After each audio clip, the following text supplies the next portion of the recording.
അപ്പം നിങ്ങളുടെ 10ാം ക്ലാസ്സിൻ്റെ ഇപ്പോൾ ഉള്ള ഒരുപാട് പരീക്ഷകൾ കഴിഞ്ഞു. ഓണപ്പരീക്ഷ കഴിഞ്ഞു, ക്രിസ്മസ് പരീക്ഷ കഴിഞ്ഞു, ഇനിയിപ്പം പ്രീ ഫൈനൽസ് എന്തെങ്കിലും ഉണ്ടെങ്കിൽ അതും കഴിഞ്ഞു. അപ്പം നിങ്ങൾക്ക് എന്താ ഒരു കാര്യം മനസ്സിലായത്?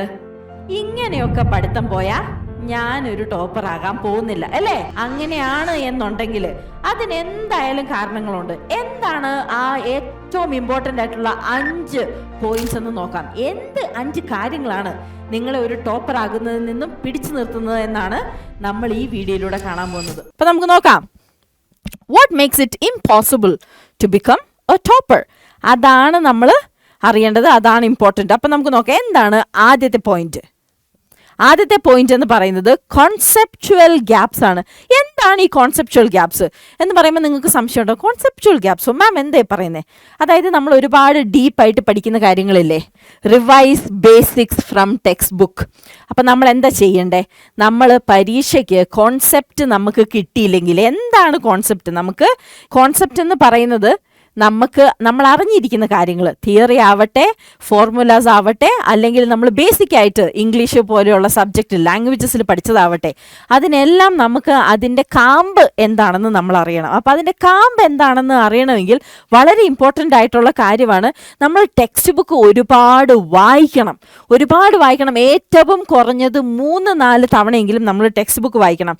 അത് മാത്രമല്ല, ടെക്സ്റ്റ് ബുക്ക് വായിക്കുന്നതിനോളം ഇമ്പോർട്ടൻ്റ് ആണ് ടെക്സ്റ്റ് ബുക്കിൽ കൊടുത്തിരിക്കുന്ന എക്സാമ്പിളുകൾ സോൾവ് ചെയ്യുക, അത് എഴുതി പഠിക്കുക, വീണ്ടും വീണ്ടും സോൾവ് ചെയ്യുക, കൂടുതൽ ചോദ്യങ്ങൾ ടെക്സ്റ്റ് ബുക്കിൽ നിന്നോ അല്ലെങ്കിൽ മറ്റൊരിടത്തു നിന്നോ കണ്ടുപിടിച്ച് വീണ്ടും വീണ്ടും സോൾവ് ചെയ്ത് കണ്ടുപിടിക്കുക എന്നുള്ളത് വളരെ ഇമ്പോർട്ടൻ്റ് ഉള്ള കാര്യമാണ്. പിന്നെ വേറെന്താണ്? Clear doubts immediately. അപ്പം നിങ്ങൾക്ക് ഒരുപാട് സംശയങ്ങൾ ഉണ്ടാവും അല്ലേ? അപ്പോൾ ഒരു ടോപ്പർ ആവണമെങ്കിൽ ഡൗട്ട്സ് എപ്പോൾ ഒക്കെ ഉണ്ടോ അപ്പോൾ എല്ലാം ആ സമയത്ത് തന്നെ ഡൗട്ട്സ് ക്ലിയർ ചെയ്യണം. ഇല്ലെങ്കിലുള്ള പ്രശ്നം എന്താ? നാളെ നീളെ നിങ്ങളത് ഓർക്കത്തേ ഇല്ല. പിന്നീട് പുസ്തകം എടുത്ത് നോക്കുമ്പോൾ ഒന്നും മനസ്സിലാവില്ല. ഇതെന്താ എനിക്കൊന്നും അറിയില്ലല്ലോ എന്ന് വിചാരിക്കുമ്പോൾ എന്താ കാരണം? അന്നേരം എനിക്ക് സംശയം ഉണ്ടായിരുന്നു, പക്ഷേ മാമിനോട് ചോദിക്കാനുള്ള മടി കൊണ്ട് ഞാൻ ചോദിച്ചില്ല. പക്ഷേ മാമും എല്ലാ സമയവും ചോദിക്കും, നിങ്ങൾക്ക് മനസ്സിലായോ, എന്തെങ്കിലും സംശയം ഉണ്ടോ, പറയൂ, ചോദിക്കൂ എന്നൊക്കെ. അപ്പം നിങ്ങൾ എന്താ പറയുന്നത്? ഇല്ല, ഒരു സംശയമില്ല, എല്ലാം മനസ്സിലായി അല്ലേ? അങ്ങനെ പറയുമ്പോൾ എന്താ പ്രശ്നം പറ്റുന്നത്? ആർക്കാ പ്രശ്നം പറ്റുന്നത്? നിങ്ങൾക്ക്. അതുകൊണ്ട് നിങ്ങൾ എന്ത് ചെയ്യണം? എന്തെങ്കിലും സംശയം ഉണ്ടെങ്കിൽ അത് അപ്പം തന്നെ ദൂരീകരിക്കണം. എന്ത് സംശയം ഉണ്ടെങ്കിലും അപ്പം തന്നെ പോയി ചോദിച്ച്, മാം എനിക്കിത് സംശയമുണ്ട്, ഇതെങ്ങനെയാണ് ചെയ്യുക എന്നൊക്കെ ചോദിച്ച് നമ്മൾ റെഡി ആയിരിക്കണം. ഓക്കെ ആണോ? അപ്പം ഇതാണ് ആദ്യത്തെ പോയിന്റ്. നമ്മൾ വളരെ ശ്രദ്ധിക്കേണ്ട കാര്യമാണ് കോൺസെപ്ച്വൽ ഗ്യാപ്പ്. നമ്മൾക്കത് മനസ്സിലായില്ല, കോൺസെപ്റ്റിൽ ഗ്യാപ്പ് ഉണ്ടെങ്കിൽ എന്ത് സംഭവിക്കും? നമുക്ക് മര്യാദയ്ക്ക് പരീക്ഷയിൽ അറ്റൻഡ് ചെയ്യാൻ പറ്റില്ല. അപ്പം വളരെ ഇമ്പോർട്ടൻ്റ് ആയിട്ടുള്ള സെക്കൻഡ് പോയിന്റ് എന്താണെന്ന് നമുക്ക് നോക്കാം അല്ലേ? സെക്കൻഡ് പോയിന്റ് ആണ് ഇൻകൺസിസ്റ്റന്റ് റിവിഷൻ. അപ്പൊ എന്താണ് ഇൻകൺസിസ്റ്റന്റ് റിവിഷൻ? അമ്മ ഞാൻ റിവൈസ് ചെയ്യുന്നുണ്ട്, മാം ഞാൻ റിവൈസ് ചെയ്യുന്നുണ്ട് എന്നും പറഞ്ഞിട്ട് ഒരു ദിവസം റിവൈസ് ചെയ്യും. ഇന്ന് ഈ പാഠമൊക്കെ മതി എന്നും പറഞ്ഞ് ഒരു പാഠം റിവൈസ് ചെയ്യും. എന്നിട്ട് ഇന്നലെ ഞാൻ റിവിഷൻ ചെയ്തതല്ലേ, അതുകൊണ്ട് ഇന്ന് ഞാൻ ചെയ്യുന്നില്ല എന്ന് പറയും. അങ്ങനെ ഇൻകൺസിസ്റ്റന്റ് ആയിട്ടിരുന്ന് റിവിഷൻ ചെയ്താൽ എന്ത് സംഭവിക്കും? ഇവിടെ റിവിഷൻ ചെയ്തതും ഉണ്ടാവില്ല, അതിനിടയ്ക്ക് റിവിഷൻ ചെയ്യാൻ വിട്ടുപോയതും ഉണ്ടാവില്ല, രണ്ടും ഉണ്ടാവില്ല. അപ്പം നമുക്ക് ഏറ്റവും ഇമ്പോർട്ടൻ്റ് ആയിട്ടുള്ള കാര്യം എന്താ? നമ്മൾ റിവൈസ് ചെയ്തുകൊണ്ടേയിരിക്കണം. എപ്പോഴും കണ്ടിന്യൂസ് ആയിട്ട്. നമ്മൾ ലേസി ആവാൻ പാടില്ല. ഞാൻ ഇന്ന് ചെയ്തില്ലേ എന്നാ വേണ്ട. നമ്മൾ കേട്ടിട്ടില്ലേ ഈ രാവിലെ എല്ലാ ന്യൂ ഇയറിനും ജിമ്മിൽ പോയിട്ട് ആൾക്കാർ ഞാൻ ഇന്ന് തൊട്ട് ജിമ്മിൽ പോയി നന്നാവും എന്ന് പറഞ്ഞിട്ട് എന്താ ഒരാഴ്ച കഴിയുമ്പോൾ പോകത്തില്ല. അതുപോലെയാണ് നമ്മൾ അല്ലേ? നമ്മൾ പറയുന്നത് ഞാൻ ഇന്നോട്ട് എന്ന് റിവിഷൻ ചെയ്യും, പരീക്ഷ തലയ്ക്ക് വന്ന് നിൽക്കുക, ഞാൻ എന്ന് റിവിഷൻ ചെയ്യും. ചെയ്യുന്നുണ്ടോ? ഇല്ല. അതിനാണ് നമുക്ക് കൺസിസ്റ്റൻ്റ് ആയിട്ടുള്ള ഒരു റിവിഷൻ പ്ലാൻ വേണമെന്ന് പറയുന്നത്.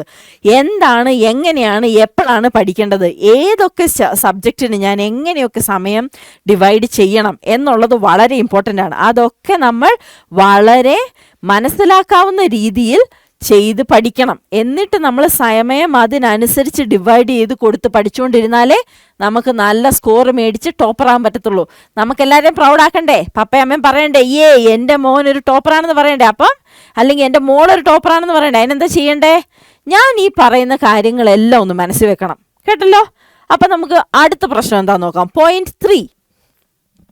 Lack of exam oriented preparation. എന്താ ഈ lack of exam oriented preparation? നമ്മൾ എപ്പോഴും എക്സാമിനെ മനസ്സിൽ കണ്ടുകൊണ്ട് വേണം പ്രിപ്പയർ ചെയ്യാനായിട്ട്. അല്ലാതെ നമ്മൾ ചുമ്മാ ഇങ്ങനെ അതൊന്നും കുഴപ്പമില്ല, ഞാൻ എന്തെങ്കിലുമൊക്കെ പഠിച്ചാൽ മതി എന്ന് പറഞ്ഞാൽ മതിയോ? പോരാ.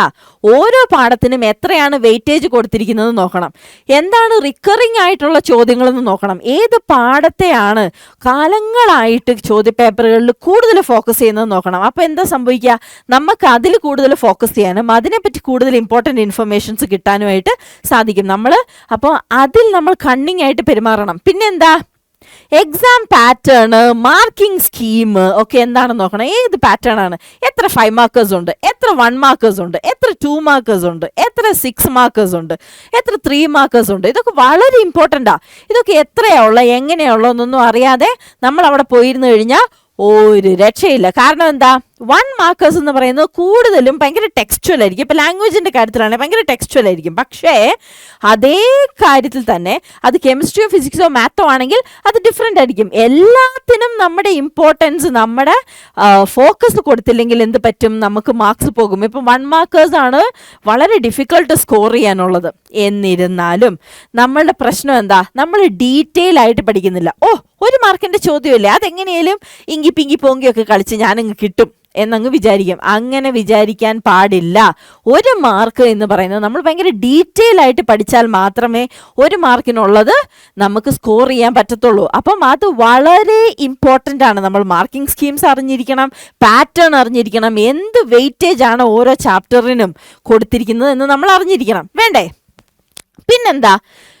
പഴയ കാലത്തെ ക്വസ്റ്റ്യൻ പേപ്പേഴ്സ് എല്ലാം, പഴയ വർഷങ്ങളിലെ ക്വസ്റ്റ്യൻ പേപ്പേഴ്സ് എല്ലാം എടുത്ത് വീണ്ടും വീണ്ടും വീണ്ടും സോൾവ് ചെയ്തുകൊണ്ടേയിരിക്കണം. അപ്പം നമുക്കൊരു ഐഡിയ കിട്ടും എങ്ങനെ സോൾവ് ചെയ്യണം, എങ്ങനെ എഴുതണം, എത്രത്തോളം എഴുതണം, എങ്ങനെ ഞാൻ ഇഫക്റ്റീവായിട്ട് ഇത് എഴുതി തീർക്കണം. അങ്ങനെ ഒരുപാട് കാര്യങ്ങൾ, ഒരുപാട് ഐഡിയാസ് നമുക്ക് കിട്ടും. അപ്പം അത് നമ്മളെ എന്താ പറയുക, നമ്മുടെ മമ്മൂക്ക പറഞ്ഞ് കേട്ടിട്ടില്ലേ, ഇനിയും തേച്ചാ ഇനിയും മിനുങ്ങും എന്ന് പറയുന്ന പോലെ, ഇനിയും ഞാൻ വായിച്ചാ, ഇനിയും ഞാൻ എഴുതിയാ ഇനിയും നന്നാവും, ഇനിയും ഞാനൊരു ബെറ്റർ പരീക്ഷ എഴുതുന്ന ആളായി മാറും, എൻ്റെ മാർക്സ് ഇതിലും ബെറ്റർ ആകും അല്ലേ?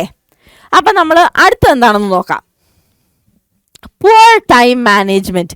ഇതെല്ലാവർക്കും പറ്റുന്ന പ്രശ്നം. ഞാൻ ഓർക്കുന്നുണ്ട്, ഞാൻ പഠിക്കുമ്പോഴും എനിക്ക് ഭയങ്കര പ്രശ്നമായിരുന്നു. മാർക്ക് അനുസരിച്ചല്ല ഞാൻ എഴുതുന്നത്. എനിക്ക് തോന്നുന്ന പോലെ എഴുതിയിട്ട് അവസാനം സമയമില്ല. അപ്പം നമ്മൾ എന്താ ചെയ്യേണ്ടത്? ഞാൻ ചെയ്ത മിസ്റ്റേക്ക് നമ്മൾ കുട്ടികളാരും ചെയ്യരുത്. അപ്പം നമ്മൾ എങ്ങനെയാണ്, ഏതിനാണ് ഞാൻ വെയിറ്റേജ് കൊടുക്കേണ്ടത് എന്ന് നമ്മൾ ആദ്യം ആലോചിക്കണം. അതിനെപ്പറ്റി നമുക്കൊരു ഐഡിയ കിട്ടണം. Okay, shall I focus on this or should I be focusing on that?